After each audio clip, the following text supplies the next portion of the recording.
안녕하세요. 저는 결혼한 지 12년 된 주부입니다. 저에게는 남들이 부러워할 만한 스펙을 가진 남편이 있어요. 돈도 잘 벌고 인성도 좋아서 친구들은 제게 시집 잘 가서 부럽다는 이야기를 만날 때마다 하곤 했죠. 제 남편은 제가 봐도 정말 훌륭한 인성에 돈도 잘 벌고 저만 사랑해주는 만점짜리 신랑감입니다. 그런데 문제는 남편의 어머니예요. 남편과 결혼 후에 첫 6개월은 시어머니와 함께 살게 되었어요. 시어머니 집에서 얹혀 산 게 아니라 저희 신혼집에서 함께 살았습니다. 그렇다고 시어머니께서 집이 없는 것도 아니었죠. 시어머니는 강남의 60평이 넘는 고급 빌라에서 아버님과 함께 살고 계세요. 그런데 아버님만 그 집에 놔둔 채 저희 집에 들어와 살게 되신 거죠. 시어머니가 굳이 신혼집에 들어와 함께 사신 이유는 결혼 전점을 봤는데 그 점쟁이가 한 말 때문이었어요. 시어머니가 신혼집에 함께 살아야 애군도 맞고 4대 독자 집안에 대를 이을 수 있다고 했다네요. 시어머니 말씀에 의하면 저희 남편은 사주에 나무가 많은 사주라고 하더군요. 나무가 많으면 건강상으로는 위장이나 신경계 질환이 생길 수 있다고도 했고요. 그래서 시어머니 사주에 화가 있어서 남편의 나무 기운을 눌러주어서 지금까지 사건 사고 아픈 데 없이 잘 살았다고 하시더라고요. 저는 사주팔자나 미신을 믿는 편이 아니어서 제게는 허무맹랑하게 들렸는데 저희 시어머니는 이런 것들을 철석같이 믿으세요. 그래서 결혼하자마자 시어머니께서 저희 신혼집에 들어오시겠다고 하신 거였죠. 전 처음에 어처구니가 없었지만 착한 남편이 저희를 설득하는 바람에 그래 아기 낳을 때까지만 참으면 되겠지라고 가볍게 생각했어요. 하지만 그건 저만의 큰 착각이었죠. 그때는 이 선택이 저를 얼마나 힘들게 할지 전혀 상상도 못했네요. 시어머니는 모든 걸 사주와 미신에 접목해서 사사건건 참견을 하셨어요. 부부관계할 때조차 저희 마음대로 할 수가 없었죠. 시어머니께서 두 눈 뜨고 지켜보고 있었으니까요. 부부관계는 무당이 점지해준 날짜와 시간에 맞춰서 해야 했어요. 심지어 자세까지 코치해 주시기까지 하니 나 부끄럽고 너무나 민망해 하루하루가 가시방석인 신혼생활이었습니다. 두어 번 시어머니가 시키는 대로 했지만 그 후로는 도저히 못하겠어서 이 핑계 저 핑계를 대며 잠자리를 갖지 않았네요. 집안의 부적은 기본이고 어느 날은 회사에 출근했는데 제 핸드백에서 부적이 나오기도 해서 남들이 볼까봐 얼른 깊숙이 넣어 숨긴 적도 있어요. 하지만 이 정도는 애교에 불과했습니다. 하루는 어머님이 제 앞에 허름한 속옷을 내밀었어요. 연우라, 이거 아주 귀한 거다. 다 낡은 속옷이네요. 어머니 거예요. 이게 왜 내 거야? 내 거지 저 그런 속옷 없는데요. 그거 아들을 셋이나 낳은 여자가 입었던 속옷인데 그거 입으면 아들 셋이나 낳는다더라. 어머니 이게 언제적 이야기예요. 그런 거 다 미신이에요. 더럽게 남이 입던 걸 어떻게 입어요. 더러워 내가 이 속옷 사온다고 얼마를 쓴 줄 아니? 그리고 이건 미신이 아니라 과학이야. 이 속옷에 좋은 균들이 묻어 있어서 임신에 도움이 되는 거라니까. 한마디로 임신되게 하는 유산균 같은 게 있는 거지. 그럼 설마 그거 빨래도 안 된 거예요? 빨래하면 효과가 없어지니까 당연히 안 했지. 어머니 저 절대 그거 못 입어요. 그냥 도로 가져다 주시고 환불받아 오세요. 너 정말 시애미만 안 들을 거야. 그러다 너의 못 가지면 어쩔래. 내가 지금 젊은 것도 아니고 내년 이한 40인데 요즘 조기 폐경이다. 뭐다 말 많던데 너도 그러다 폐경 오면 어쩔래.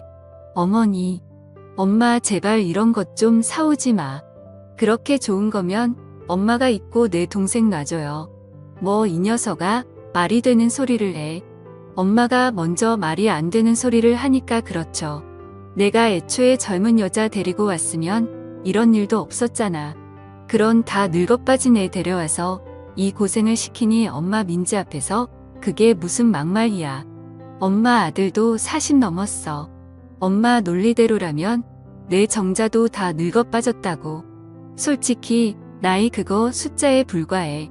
민지가 얼마나 건강관리도 잘하는데 지금도 겉모습은 30대 초반이야. 그리고 그 나이에 민지 같은 몸매 유지하기가 어디 쉬운 줄 알아? 어이구 팔불질 나셨네.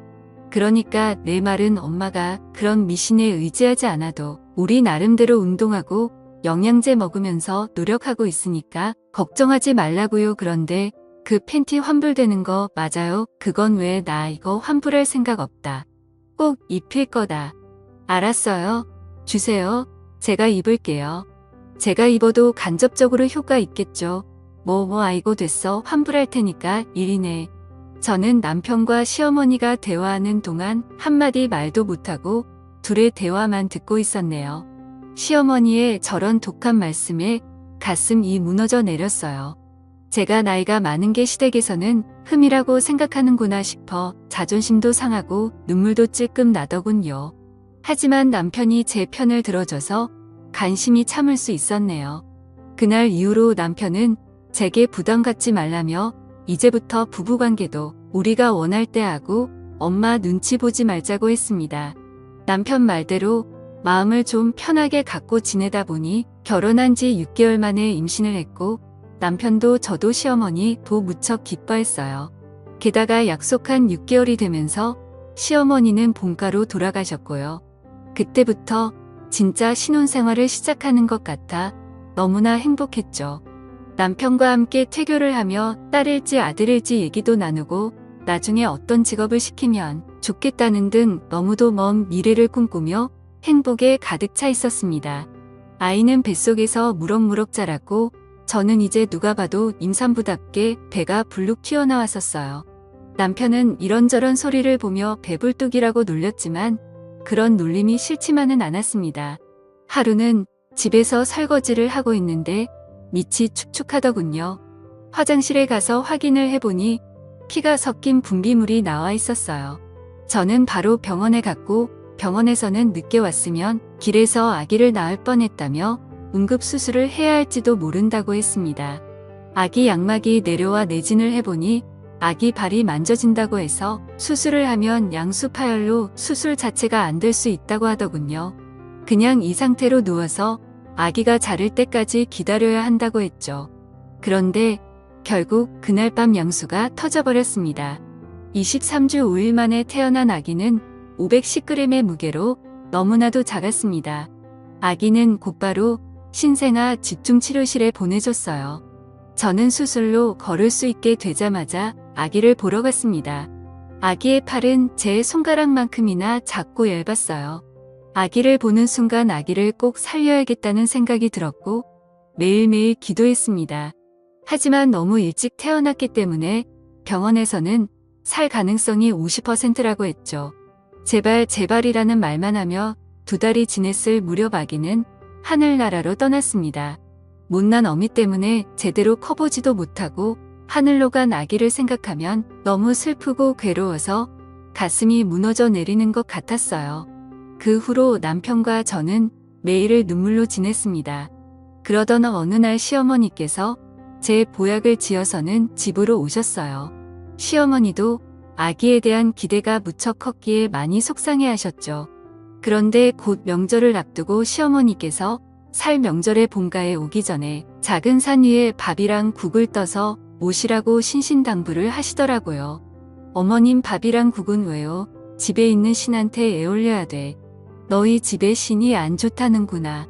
저는 아이를 잃은 지 얼마 지나지도 않았는데 시어머니가 또 미신 얘기를 들먹이자 기분이 좋지 않았습니다. 그리고 왠지 떠난 아기 때문에 그러시는 것 같아 느끼지 않았어요. 결국 전 시어머니께 그건 안 하고 싶다고 말씀드렸죠. 그랬더니 시어머니는 버럭하시며 말씀하셨어요. 얘 넌 그게 뭐가 어렵다고 못하니? 어차피 밥 해먹는 김에 밥이랑 국만 떠서 올리라는데 작년에 너희 애기 죽은 것도 이 집 신 때문이라고 갑자기 엄성을 높이시며 말씀을 하시는데 저는 그 다음 어머니가 하신 말씀에 순간 제기를 의심했습니다. 어머니, 어떻게 그런 말을 하실 수가 있어요? 우리 애기 떠난 지 얼마나 됐다고? 전 아직도 애기 태동이 느껴져서 하루하루가 힘든데. 나는 뭐 그러고 싶어서 그러니 용한 점쟁이가 그렇게 해야 애가 좋은 데로 떠난다는데 어쩌니 그럼. 전 그동안 어머님이 저한테 물어보지도 않고 온 집안에 부적을 붙이실 때도 아무 말 안 했고요. 저한테 한마디 상의 없이 굿한다고 사람들 불렀을 때도 싫은 소리 한 번 안 했어요. 그런데 어떻게 아기 문제를 신 때문이라고 얘기하시냐고요. 이날 저는 처음으로 시어머니께 되들었습니다. 남편도 그런 제 모습에 놀라 지켜만 보다가 남편도 언성을 높이더라고요. 엄마 제발 그만 좀 해. 이제 그만 집에 가세요. 라며 어머니를 집 밖으로 내보냈습니다. 남편은 절 위로해주며 마음 쓰지 말라고 했지만 아기가 살기만을 바라던 그때가 떠올라 가슴이 너무 아파 그 자리에 주저앉아 엉엉 울었네요. 결국 남편과 둘이서만 설명제를 보내고 시어머니께 연락을 하지 않았어요. 어머님도 그런 죄가 심했는지 저에게 연락을 하지 않으셨죠. 그로부터 3개월 후 시어머니께 전화가 왔습니다. 냉전 후 처음으로 걸려온 전화였어요. 시어머니는 제게 그동안 잘 지냈냐면 물었고 저와 시어머니는 의미 없는 인사를 주고받았습니다. 저도 시어머니께 잘 지내셨냐고 여쭸는데 시어머니는 그 말을 기다렸다는 듯이 난 잘못 지냈다 하시더라고요. 저는 시어머니가 전화로 절 나무라 시려나 보다 했습니다. 그런데 전화가 끊어졌나 싶을 정도로 뜸을 들이시더라고요. 나 유방암이다. 이제 얼마 못 살 것 같구나. 지난주에 병원에서 정기 검진 받은 거 결과 듣고 왔어. 그런데 내가 암이라는구나. 어머니 그동안 마음고생이 얼마나 심하셨어요. 어머니 잘 치료받으시면 금방 나으실 거예요. 제가 잘 돌봐드릴 테니 너무 걱정하지 마세요. 그런데 몇 기 암이신 거예요? 유방암 2기라는데 수술해봐야 안다는구나.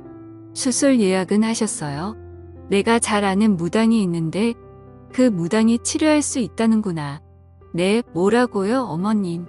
암 치료를 왜 무당이 해요? 의사가 해야죠. 아주 용한 무당이라서 말기암인 사람들도 많이 찾아오는 그런 무당이래. 어머님, 제 남편도 알아요? 어머니 암치료 무당한테 받는다는 거. 저는 시어머니와 전화를 끊고 남편에게 전화를 걸어 시어머니와 통화한 이야기를 모두 들려주었습니다. 시어머니가 무당한테 암치료를 받으려 한다는 말을 들은 신랑도 노인네가 암이 아니라 치매에 걸린 거라고 하며 활짝 뛰었어요. 시어머니는 병원은 안 가고 신당을 찾아다니며 수백 수천만 원을 쓰고 다니셨습니다. 워낙 평생 펑펑 써도 남을 만큼 돈이 많으신 시어머니셨기에 돈은 그리 큰 문제가 되지 않았어요. 하지만 하루하루 시어머니의 생명을 좀먹는 암을 빨리 치료해야 했기에 두고 볼 수만은 없었죠. 게다가 아버님한테 전화가 왔더군요. 너희 엄마가 미쳐도 단단히 미친 모양이다.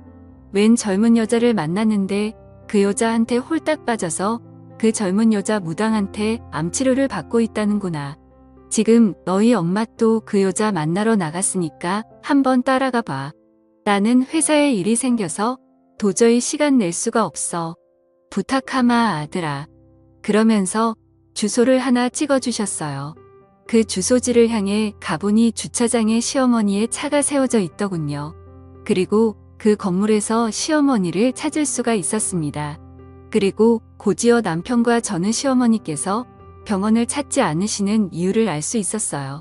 그 이유를 알고 전 경악할 수밖에 없었죠. 시어머니가 누워있는 곳은 간판도 없는 이상한 건물의 한 침대 위였어요. 시어머니는 침샘이 누워 마사지를 받고 계셨습니다. 저와 남편은 시어머니가 마사지를 받으러 오신 거였구나 생각하며 집으로 돌아가려고 했어요.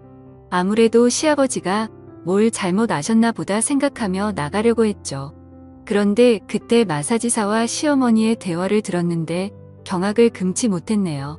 암치료 마사지 꾸준히 하시면 저절로 나으실 거예요. 어떠세요? 벌써 몸이 좀 가벼워진 것 같지 않으세요? 정말 그런 것 같네요. 가격이 좀 비싸긴 하지만 암치료만 된다면야 이 정도는 비싼 것도 아니죠. 그럼요. 암도 병원 가서 고치려면 1억 넘게 되는데 저희는 마사지 회당 300만 원밖에 안 되니까 엄청 싼 거죠. 대신 병원에는 절대 가시면 안 돼요. 마사지로 기의 흐름을 다 잡아놨는데 병원 가서 치료받으시면 지금까지 한 일들이 다 허사가 되거든요. 알겠어요. 꼭 명심할게요. 다음번엔 침술도 시작하겠습니다. 침술은 회당 1,000만 원인데 괜찮으시겠어요? 1,000만 원이요? 원래는 1,000만 원인데 우리 회원님은 마사지도 받고 계시니까 특별히 500만 원에 해드릴게요. 하루빨리 쾌차하셔야죠. 아유, 감사합니다. 이렇게 마음씨 좋으신 무당 선생님 만나서 제가 참 복받았네요. 저도 치료 열심히 받고 얼른 낫도록 할게요.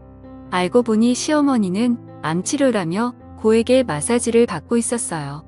게다가 다음번엔 침술까지 한다니 이러다 사람 잡겠다 싶더라고요.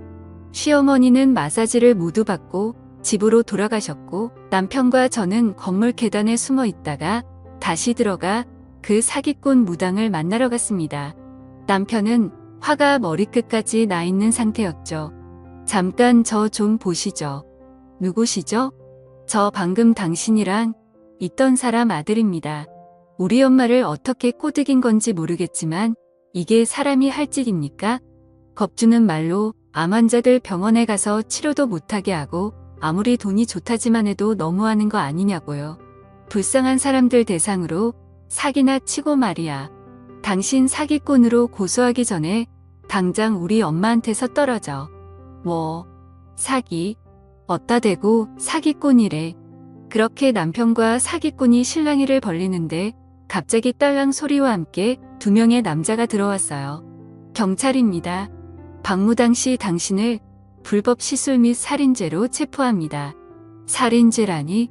결국 침술로 사람을 죽였다는 말에 저와 남편은 너무 놀라 입이 다물어지지 않았어요. 하마터면 시어머니도 불법 침술을 받아 저 세상을 갈 수도 있었겠구나라는 생각에 몸이 덜덜 떨렸습니다. 여보, 우리 어머님도 정말 큰일 날 뻔한 거 아니야? 그러게. 사람 목숨 가지고 장난치는 것들은 콩밥을 먹어봐야 돼. 남편은 그 여자가 경찰에 붙잡혀가는 걸 동영상으로 촬영한 후 시어머니께 보여드렸습니다. 시어머니는 충격을 받으시고는 알아두으셨고 점집도 병원에도 가지 않으셨어요. 다음날 저와 남편은 작당 모의를 해서 어떻게든 어머님을 병원에 모시고 가기 위해 작전을 짰습니다. 연기자분을 고용해서 무당인 척 속이고 시어머님 집으로 찾아갔습니다. 엄마, 아내가 진짜 용하다는 무당 데려왔어. 오늘 당장 구슬해야 된다고 해서. 고맙다, 며느라가. 내가 날 이렇게까지 생각해주는 줄 몰랐다. 몸져 누워있던 시어머니는 용한 무당이라는 소리에 언제 그랬냐는 듯이 일어나셨어요. 그날 무당은 구판을 벌였고 집에서는 방울소리가 울려 퍼졌습니다. 방울을 흔들고 제자리 뛰기를 연신하던 무당은 멈춰서더니 시어머니를 향해 한마디 했습니다. 너 지금 여기서 뭐 하는 거야? 마귀가 온 사방에서 내 몸에 달라붙었는데 당장 내가 말한 대로 안 하면 너 죄명에 못 살아. 제발 저 좀 살려주세요. 당장 이 집에서 동북쪽으로 5km 내에 있는 병원으로 가. 그리고 유시성을 가진 의사한테 가서 수술해 달라고 해. 그럼 무조건 살아. 내 말 알아들었어? 이 미련한 거자. 예, 알겠습니다. 아이고, 고맙습니다. 고맙습니다. 시어머니는 무당 앞에 엎드려 절하며 연신 고맙다는 말을 하고는 무당이 돌아간 후에 병원에 전화를 걸어 예약을 잡으셨습니다. 그 후로 그 병원에서 수술도 받고 치료도 하며 유방암을 이겨나가셨어요. 저는 시어머니 댁에 매일 들러 항암에 좋은 반찬들과 식사를 준비하고 저녁이면 신혼집으로 돌아오곤 했네요. 그러던 어느 날 시댁에서 상을 차리고 있는데 전화가 한 통 걸려왔습니다. 시어머니가 전화를 받으시더니 연신아이고 신령님 감사합니다. 라는 말을 반복하시더라고요. 그러더니 전화를 끊었습니다. 시어머니께 무슨 전화냐고 물으니 그때 부태주고 간 무당이 전화와서는 나보고 이제 다 나았다고 앞으로 몸에 좋은 것만 먹고 운동만 하면 오래 살 수 있다는구나. 그리고 앞으로 점집이나 무당 곁엔 월신도 하지 말라면서 신신당부를 하네. 내가 암에 걸린 것도 그런 게서 악기가 따라온 거라는데 이제 무서워서 점집에도 못 가겠구나. 암튼 내 덕에 내가 다 나았다. 정말 고맙다. 라고 했습니다. 제가 모려 어머님 그동안 치료받으시느라 고생 많으셨죠? 라고 대답하고 시어머니를 보는데 눈에 눈물이 고이셔서는 우물쭈물 하시더라고요. 저에게 무슨 말을 하려고 하시는 것 같아 잠시 어머님 앞에 서 있었죠. 잠시 후 시어머니는 어렵게 입을 열셨습니다. 세아가 내가 그때 일은 정말 미안했다. 난 너희 부부 잘 되게 하려고 그런 건데 내 마음에 상처를 준 것 같구나. 내가 싫다면 나도 이제 그만둬마. 아기 갖는 것도 부담 갖지 말고 마음 편히 하거라. 나도 시집 와서 진누나 키 전까지 시어머니한테 구박받고 달달 볶였었는데 시어머니가 나한테 했던 것처럼 너한테 내가 똑같이 한 것 같아서 부끄럽다구나. 그리고 너한테 막말했던 것들은 다 잊어주렴. 너도 사돈 때 귀한 딸자식인데 내가 내 아들 나이 많은 건 생각 안 하고 너한테만 너무 나무랐어. 이 못난 시애미가 미안했다. 전 시어머님의 진심 어린 사과에 마음 깊숙이 박혀있던 가시가 빠져나가는 기분이었고 저도 눈물이나 잊고 있던 앞치마로 연신 눈물을 훔쳐냈네요. 그 후로 저희 고부 사이는 다시 좋아졌습니다. 전 집으로 돌아와 남편에게 그날 일을 이야기했죠. 남편은 제 이야기를 다 듣고 난 후 저를 안아주며 말했어요. 당신 정말 고마워. 당신이 우리 엄마 살린 거나 마찬가지야. 그때 말한 대로 용한 무당이라고 연기자 세워놓고 연기한 덕분에 엄마가 병원 가서 수술한 거잖아. 나도 설마 이게 통하겠어 싶었는데 우리 엄마가 이렇게 미신에 푹 빠져 있는 줄은 몰랐어. 덕분에 당신 계획이 통했지만 말이야. 이제 그 가짜 무당시켜서 점집에 절대로 오면 안 된다고 일러줬으니까 앞으로 또 미신 얘기하실 일은 없을 거야. 그렇게 시간은 흘러 벌써 10년이 지났네요. 그 사이 저는 아들만 셋을 낳아 잘 키우고 있어요. 저희 시어머니는 운동에 취미가 생겨서 그 어렵다는 필라테스며 타바타며 하나씩 마스터해 가고 계세요. 요즘은 홈트에 빠지셔서는 집 안한 구석에 홈짐을 만들어 놓으셨어요. 운동 안 하시던 아버님도 덩달아 운동하시며 건강하게 살고 계십니다. 전 사람의 인생이란 누군가가 정해주는 게 아니라 스스로 개척해 나가는 거라고 생각해요. 가끔 재미삼아 오늘의 운세 정도 보는 거면 몰라도 비싼 돈 들여가며 무당의 말을 맹신하는 건 인생의 낭비입니다. 노력만이 내 바람을 하나씩 이뤄주는 것이지 무당들의 허언된 말 한마디에 결정되는 인생은 없다고 생각합니다. 제 이야기는 여기까지입니다. 긴 글 읽어주셔서 감사합니다.